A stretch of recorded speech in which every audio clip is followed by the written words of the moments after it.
नमस्ते एवरीवन। आज फिर से हम हाजिर हैं आपके लिए। तहे दिल से स्वागत डॉक्टर महेश परीख का, जो हमें बहुत ही अमूल्य ज्ञान दे रहे हैं और हमारे जीवन को और बेहतर और खूबसूरत बनाने के लिए बहुत सारे टूल्स दे रहे हैं, बहुत सारी समझ दे रहे हैं।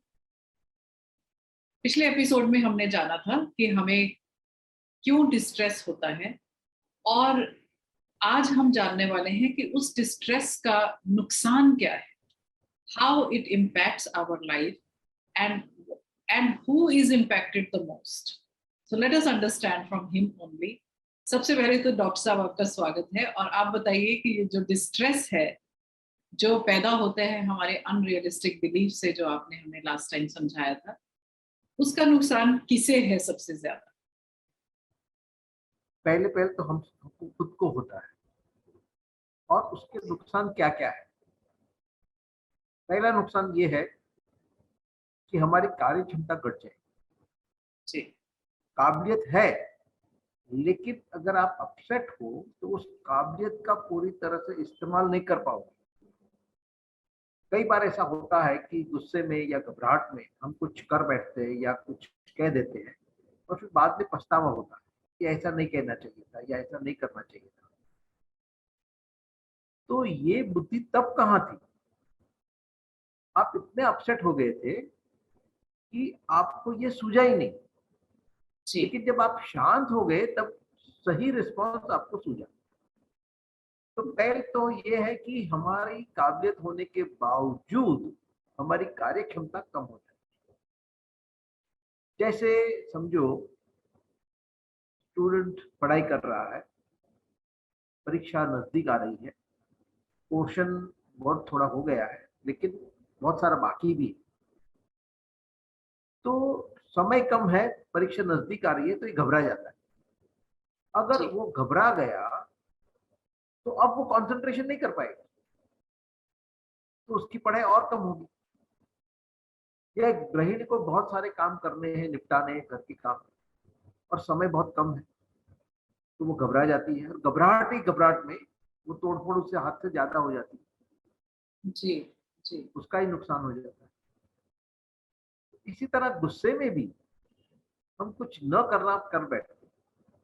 जी, जी, जैसे अगर समझो बच्चा बराबर पढ़ाई नहीं कर रहा है, तो पिता को गुस्सा आया तो उसने उसको डांट दिया। एक न्यूज आइटम आया था बहुत साल पहले कि एक माँ को इतना गुस्सा आया था क्योंकि उसका बच्चा बराबर ठीक से पढ़ाई नहीं कर रहा था, कि उसने अपने ही बेटे के पेट में चाकू डाल दिया। ओवर रिस्पॉन्स, ये तो हद पार हो चुकी। बाद में उसी को पछतावा होगा। उस मोमेंट पे यहाँ हद तक हम जा सकते हैं। जी, जी, ऐसे ही उदासी में भी हम सोचता नहीं है क्या करना। जैसे बालक बीमार है और माँ इतनी उदास हो गई है कि बगल में टेलीफोन है, फिर भी उसको सोचता नहीं कि डॉक्टर को बुला ले। जी, जी, हम ऐसे भ्रमित हो जाते हैं, हम इतना घबरा जाते हैं, बौखला जाते हैं कि उस समय सोचता ही नहीं है कि हमको क्या करना। तो कभी सोचता नहीं है, कभी जरूरत से ज्यादा कुछ रिस्पॉन्स दे देते हैं, कभी कम रिस्पॉन्स दिया जाता है। तो हमारा जो रिस्पॉन्स है सिचुएशन को, वो इनअप्रोप्रिएट हो जाता है। जी, तो मुझे ये समझ आया, जैसे हमने नुकसान की बात की है, तो सबसे पहला नुकसान तो अपने आप को होता है। दूसरा नुकसान, फिर जो सिचुएशन है उसको हम कैसे टैकल करते हैं, उसको सही टैकल नहीं कर पाते, या तो ओवर रिएक्ट कर जाते हैं या अंडर रिएक्ट कर जाते हैं, या नॉन रिएक्ट करते हैं, या फिर नॉन रिएक्ट करते हैं कि हमें सूझा ही नहीं कि फोन उठा के डॉक्टर को बुला लें, जैसे आपने भी एग्जांपल दिया, या फिर काम नहीं किया, उसकी जो हमारी प्रोग्रेस है वो बहुत स्लो हो जाती है, या फिर हम ओवर रिएक्ट करते हैं, जैसे आपने एक्सट्रीम एग्जांपल दिया उस मदर का जो कि परेशानी में कि उसके बच्चे के नंबर कम आए, उसने उसको ही चाकू से नुकसान पहुंचा दिया। तो ये तीनों रिएक्शंस जो हैं वो इनअप्रोप्रिएट है। यहाँ एक करेक्शन करना चाहूंगा, ये रिएक्शन नहीं, रिस्पॉन्स। जी, जी, जी। रिएक्शन तो हमारा डिस्ट्रेस ही है, जी, रिस्पॉन्स हमारा जो बिहेवियर है वो है। इस दोनों में फर्क समझना जरूरी है, रिएक्शन और रिस्पॉन्स के बारे में। कई बार हम कहते हैं कि इस व्यक्ति ने मेरे साथ बहुत बदसलूकी की, लेकिन मैंने रिएक्ट नहीं किया। आपने रिएक्ट तो किया, रिस्पॉन्ड नहीं किया, कुछ बोला नहीं, कुछ किया नहीं। वो जो मन में गुस्सा आया या उदासी छाई या घबरा गए, वो आपने जताया नहीं। तो जी रिएक्शन तो हो गया, नुकसान तो हो गया, जी आपने रिस्पॉन्स नहीं दिया।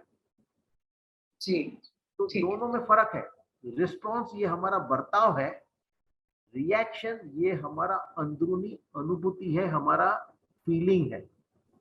जी सर, आपने ये बहुत अच्छी बात कही कि रिएक्शन और रिस्पॉन्स को हमें समझकर चलना है।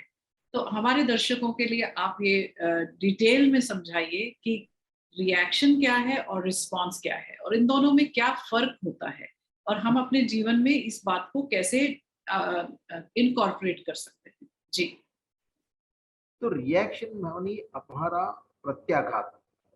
हमको बुरा लगा, गुस्सा आया, हमें उदासी आई या हम घबरा गए, तो ये हमारा रिएक्शन। जी। रिस्पॉन्स क्या है कि उसके आधार पे हम क्या करते हैं, एक्शन हमारा टेक। बिहेवियर, एक्शन क्या है या क्या बोलते हैं, जी तो ये रिस्पॉन्स। जी कई बार हम कहते हैं कि फलाने व्यक्ति ने मेरे साथ बहुत बदसलूकी की, लेकिन मैंने कोई रिएक्शन नहीं दिया। आपने रिएक्शन तो दिया, रिस्पॉन्स नहीं दिया। जी मन में जी। बुरा तो लगा, लेकिन आप कुछ बोले नहीं, आपने कुछ प्रतिक्रिया नहीं की। तो एक्शन ये नहीं लिया या हाँ, उनको समझाया नहीं कि हमें कैसा लग रहा है, कम्युनिकेट नहीं किया रादर। करेक्ट। जी जी तो रिस्पॉन्स मानी हमारा बिहेवियर, रिएक्शन मानी हमारी अंदरूनी फीलिंग, हम क्या जी अंदर अनुभूति करते हैं। जी। तो मोस्ट ऑफ द टाइम हम लोग अपनी जितनी भी भावनाएं हैं या जो भी हम महसूस कर रहे हैं उसको भीतर रख लेते हैं, वो अंदर ही अंदर हमें नुकसान देती है। उस पर हम एक्शन नहीं लेते, उस बात को कम्युनिकेट नहीं करते, उस बात को समझाते नहीं और मन में ये सोचते हैं कि उसको समझ क्यों नहीं आ रही कि मैं ऐसा एक्सपेक्ट कर रही हूँ या मैं ऐसा महसूस कर रही हूँ, इंसान दूसरे इंसान को समझ क्यों नहीं आ रहा। और ये हमारे रिलेशनशिप्स के लिए बहुत ही डेट्रोमेंटल हो जाता है क्योंकि हम रिएक्ट कर रहे हैं, जैसे अभी आपने समझाया कि रिएक्शन इनसाइड हो रहा है, हमारे अंदर ही अंदर वो दुख या कष्ट जो भी उस सिचुएशन से या व्यक्ति से हमें आया है, लेकिन हमने उनको जताया नहीं, बताया नहीं कि हमें कैसा महसूस हो रहा है।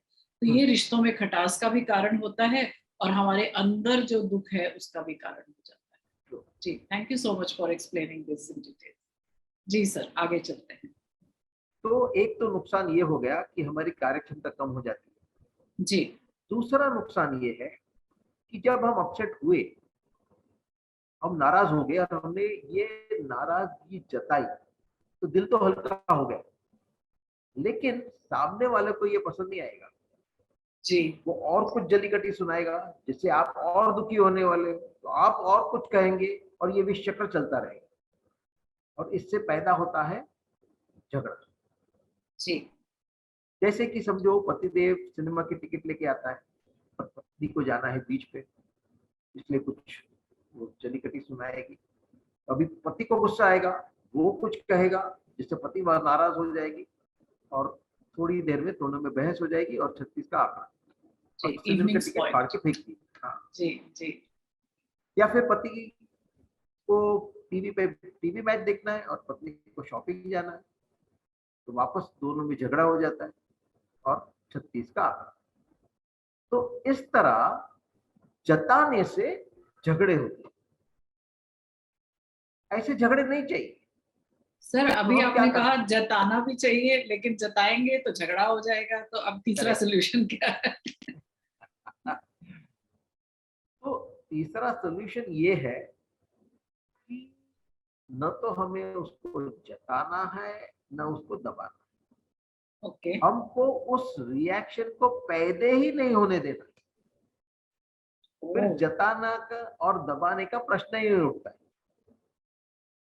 पर सर ऐसा कैसे पॉसिबल है ना, क्योंकि हाँ, हमारे हमारे लिए तो जैसे अभी आपने एग्जांपल लिया, पिक्चर की टिकट है या हस्बैंड मैच देख रहे हैं या फिर कोई भी चीज हो सकती है, शॉपिंग हो सकती है या फिर कहीं भी जाना, घूमना, वेकेशन, लंचेस, डिनर्स, कहीं भी जाना है तो अपनी पसंद की चीज खाने को मन करता है, अपने पसंद का रेस्टोरेंट जाने का मन करता है।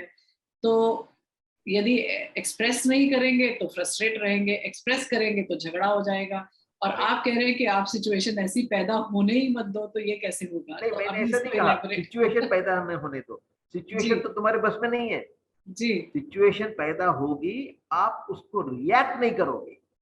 हाँ, ओके, ठीक है। तो मतलब कष्ट आने ही ना दे। हाँ, हम बौखलाए नहीं, हम अपसेट ना हो, हम डिस्टर्ब ना हो, हम शांत रहे। और वो शांत कैसे रह पाएंगे कि अगर हमने अपनी अवास्तविक अपेक्षाएं निकाल दी तो और जैसे हम, आपने कहा कि मूवी की टिकट आ गई और मन है बीच जाने का, तो क्या करें? तो मूवी चले जाएं, बीच में ना जाएं, अपने मन की इच्छा ना पूरी करें। हाँ, तो तभी ये सौदा करना पड़ेगा कि अब की बार तो हम पिक्चर चल रहे हैं, लेकिन अगले बार हमें बीच चलेंगे। हाँ, तो ये बार्टर रहना चाहिए। ठीक है, ठीक है। ये फेयर डील लगता है। जी जी। तो आप जो बात बता रहे थे कि अनरियलिस्टिक बिलीफ ना हो और ये सिचुएशन को ना पैदा होने दिया जाए, तो उसके लिए क्या विजडम हम अपने मन में रखें ताकि ये सिचुएशन ना हमें तंग करे? हाँ, तो उस पे आने के पहले जब हम ये एक्सप्रेस नहीं करते, सप्रेस करते हैं, तो उससे भी नुकसान होता है। जी जी। इसका असर हमारे शरीर और मन दोनों पे होगा। हाँ, ये बात मैं डिटेल में समझना चाहती हूँ, क्योंकि आजकल जो इमोशनल इलनेसेस और मेंटल डिसऑर्डर्स हैं, उसका कारण बहुत सब लोग यही कहते हैं कि मन में बहुत कुंठाएं हैं, मन में बहुत फ्रस्ट्रेशंस है, उदासी है, अनफुलफिल्ड डिजायर्स हैं। तो उसकी बात मैं डिटेल में समझना चाहती हूँ कि जब हम सप्रेस करते हैं अपनी फीलिंग्स को, अपने इमोशंस को, तो उनका क्या रिएक्शन और उनका क्या इम्पैक्ट है हमारी बॉडी पर। जी, समझाएं। उसका असर शरीर और मन दोनों पे होता है।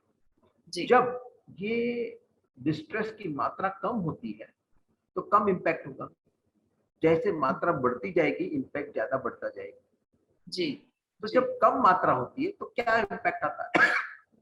शरीर पे ये इम्पैक्ट आता है कि तरह तरह के दर्द होने लगते हैं। सर दर्द होता है, कमर में दर्द होता है, जोड़ों में दर्द होता है, या बदहजमी होती है, कॉन्स्टिपेशन, एसिडिटी, डायरिया, गैस वगैरह। मानसिक रूप में क्या तब्दीली आएगी? नींद नहीं आएगी, करवटें बदलते रहेंगे, देरी से नींद आएगी, भूख नहीं लगेगी, खाने को दिल नहीं करेगा, कंसंट्रेशन नहीं कर पाओगे, इसलिए भुलक्कड़ हो जाओगे। कोई डिसीजन लेना है तो बराबर डिसीजन नहीं ले पाओगे, क्योंकि थॉट प्रोसेस पे असर होता है। कॉन्फिडेंस कम हो जाएगा। तो ये सब मानसिक असर है। ये येलो सिग्नल कि कुछ गड़बड़ हो रही है। इस येलो सिग्नल को हम नहीं समझे और डिस्ट्रेस लेवल बढ़ता ही गया, तो ऑरेंज सिग्नल आएगा। जी तो ऑरेंज सिग्नल क्या है? तो शारीरिक रूप से मनोशारीरिक बीमारियां होंगी। ये बीमारियां है शरीर की, लेकिन उसका उद्भव स्थान मन है। जी। रूट जैसे कॉजेज कि आर। High blood pressure, diabetes, bronchial asthma, rheumatoid arthritis, migraine, irritable bowel syndrome वगैरह वगैरह वगैरह। बहुत सारी शारीरिक बीमारी का उद्भव स्थान मन है। हमारे एक शिक्षक थे साइकेट्री के, उसने एक डॉक्टर की कॉन्फ्रेंस में ये बोला कि 60 से 80% की बीमारियां मन से होती। उसके बाद दूसरे डॉक्टर खड़े हुए कि मैं इससे सहमत नहीं हूँ, 60 से 80 नहीं, 90% यहाँ से होती। मानी जी ये मन का प्रभाव शारीरिक बीमारी इतना बड़ा है, वो हमें मालूम भी नहीं। जी ये ये हम समझते कब है? जब ये असर दिखता है, जी और तब हम डॉक्टर के पास चले जाते हैं। डॉक्टर कहते हैं आपको तो ब्लड प्रेशर की बीमारी है, ये ब्लड प्रेशर की दवाई लो। तो उससे ब्लड प्रेशर नॉर्मल हो जाता है, हम भी खुश, डॉक्टर भी खुश। लेकिन खुश होने लायक कुछ नहीं, क्योंकि हमने सिर्फ उसको दबा दिया। जी। रूट कॉज पे काम नहीं। जी तो क्या होगा नतीजा? Syndrome shift. सिंड्रोम शिफ्ट मानी आपने एक बीमारी तो दबा दी, लेकिन दूसरी बीमारी बाहर आई। जैसे हवा से भरा हुआ पिलो है, उसको एक तक दबाएंगे तो दूसरी तरफ से ऊपर आएगा, वहां से दाब दिया जाए तो तीसरी तरफ से आएगा। तो ब्लड प्रेशर कंट्रोल में आ गया, फिर डायबिटीज शुरू हो जाएगा। जी जी डॉक्टर कहेगा डायबिटीज की भी दवाई है, ये भी खा लो, तो अल्सर हो जाएगा, अल्सर की दवाई ली तो अस्थमा हो जाएगा। इसको कहते हैं सिंड्रोम शिफ्ट। तो हमें चाहिए कि अगर हमारे शरीर को निरोगी रखना है, ऐसी बीमारियों को आने नहीं देना है, तो मन को शांत रखना पड़ेगा। मानसिक रूप से असर क्या होगा कि न्यूरोटिक डिसऑर्डर्स आएंगे, एंजाइटी, डिप्रेशन, हिस्टीरिया, फोबिया वगैरह वगैरह वगैरह। यहां भी हम नहीं संभले और डिस्ट्रेस का लेवल और बढ़ता गया तो शारीरिक रूप से मौत भी आ सकती है। आपने कई बार सुना होगा हार्ट किसी ने कोई, फेल। हाँ, अचानक बुरी खबर आई और वहीं मर गए। क्यों? क्योंकि शरीर में इतनी तब्दीलियां आई कि वो झेल नहीं पाए। और मानसिक रूप से टेम्पररी पागलपन भी आ सकता है, जिसको कहते हैं ब्रीफ रिएक्टिव साइकोसिस। तो मन को कैसे शांत और मजबूत रखा जाए? उसके दो स्टेप्स, एक इमीडिएट रिलीफ के लिए और दूसरा परमानेंट क्योर के लिए। Immediate relief and permanent cure, yes. तो जब जी मन अशांत है तो स्ट्रेस रिलीविंग मेजर्स है, जैसे कि रिलैक्सेशन एक्सरसाइज है, जैसे शवासन है, योग निद्रा है। कोई लोग विपश्यना का ऐसे इस्तेमाल करते हैं, कोई लोग टीएम ट्रांसेंडेंटल मेडिटेशन का इस तरह उपयोग करते हैं। तो सर, ये तो बातें सुन के तो बहुत ही घबराहट होती है कि ये तो घटनाएं और ये सर्कमस्टेंसेस और ये चिंताएं तो हर रोज हम झेलते हैं, कुछ ना कुछ हर रोज मन में कष्ट आता है, किसी की बात बुरी लग जाती है, किसी से झगड़ा हो जाता है, किसी से हर्ट हो जाते हैं, कोई बात हमारे अनुकूल नहीं होती, स्थितियां हमारे अनुकूल नहीं आती हैं। और आपने जो इम्पैक्ट्स बताए कि हमारे शरीर पर, हमारे मन पर बहुत भयंकर इनके जो असर आते हैं, जो हमें कई बीमारियों तक ले जाते हैं, तो अपने मन को और अपनी सोच को हम कैसा रखें ताकि ये इनका इम्पैक्ट कम आए हमारे ऊपर और हम अपने जीवन को थोड़ा और बेहतर तरीके से आगे ले जा सकें? तो इसके दो उपाय हैं, एक इमीडिएट रिलीफ, दूसरा परमानेंट क्योर। जी इमीडिएट रिलीफ मानी जिसका जिक्र हमने पिछले एपिसोड में किया था कि रिलैक्सेशन एक्सरसाइज है या जी वेंटिलेशन है या मेडिकेशन है, जी ये सब हमको तात्कालिक राहत देते हैं। जी परमानेंट उपाय क्या है कि हमें चाहिए कि जो हमारी अवास्तविक अपेक्षा है उसको हम निकालें। हम्म, इन दोनों को समझाने के लिए एक उदाहरण देता हूँ कि समझो जोरों की बारिश हो रही है और छत में छेद, लीकेज, जी तो क्या होगा? लीकेज, पानी अंदर आ पानी जाए। अंदर आएगा। अब आप क्या करेंगे? वो जी रिपेयर तो तभी नहीं हो सकता जब बारिश चल रहा है। तो तात्कालिक उपाय क्या करना पड़ेगा? वहां कुछ बाल्टी रख देंगे, जी, ताकि पानी बिखरे नहीं। बराबर? तो ये तो राहत होगी, परमानेंट क्योर नहीं हुआ। जी परमानेंट क्योर कब होगा? जब उस लीकेज को हम बंद करेंगे। जी सही। और वो लीकेज बंद कर पाएंगे जब बारिश रुकेगी। हम्म, लेकिन जी होता क्या है, जब बारिश रुक जाती है तो हम भूल जाते हैं जी और वापस बारिश आने लगती है तब याद आता है ये तो रह गए। जी, ये सबके साथ होता है। जी तो जब बाल्टी रख रहे हैं तब ये याद रखना जरूरी है कि अल्टीमेटली मुझे उस लीकेज को बंद करना। बंद कर।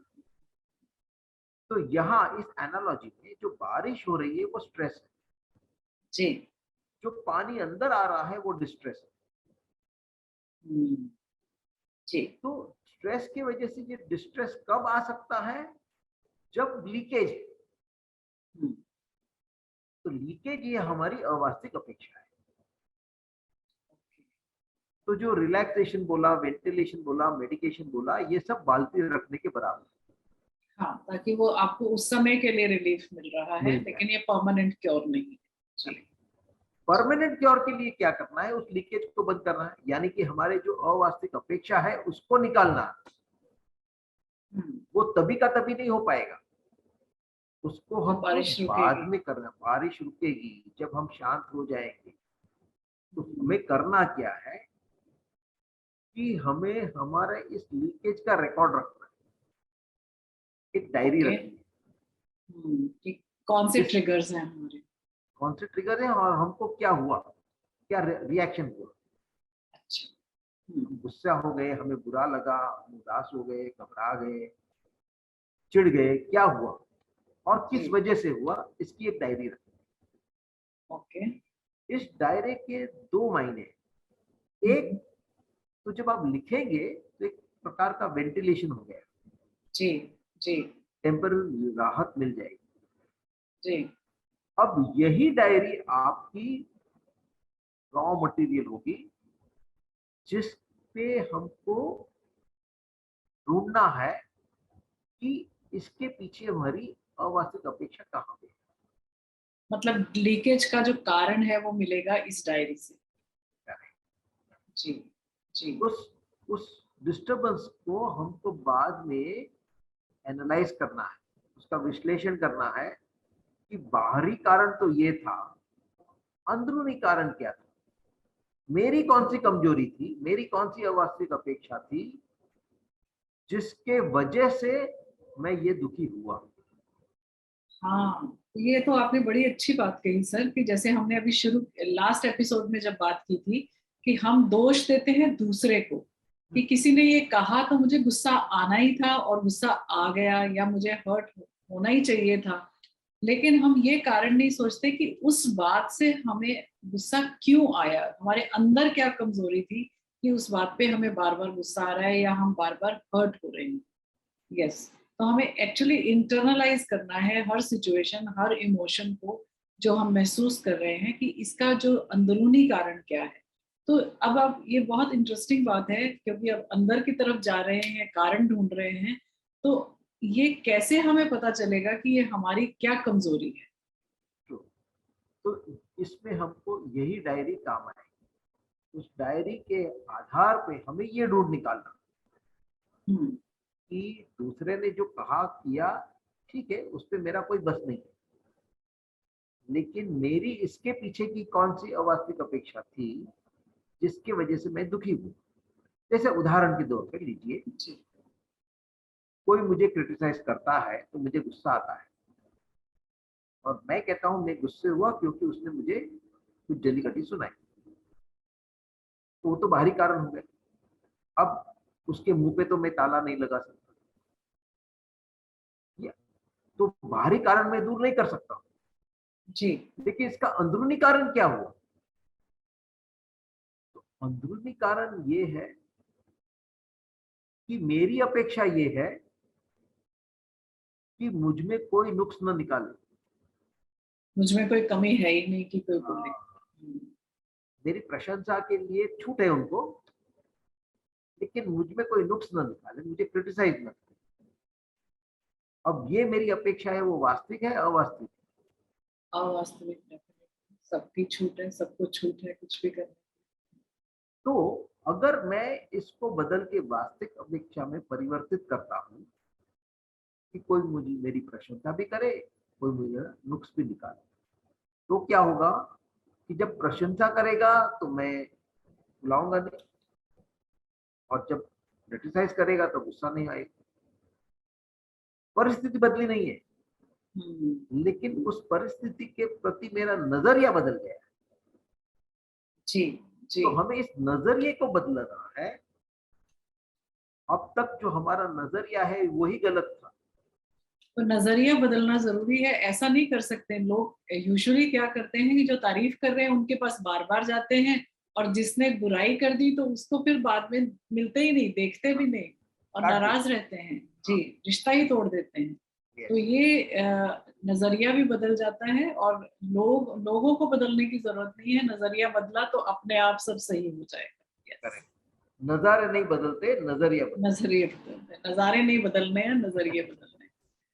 धन्यवाद सर, बहुत बहुत बहुत अच्छी बात आपने की, बहुत अच्छे से बताया कि कैसे हम अपने आप को बेहतर बना सकते हैं, कैसे हम अपने नजरिए को बदलकर अपनी जो मन की शांति है उसको ला सकते हैं।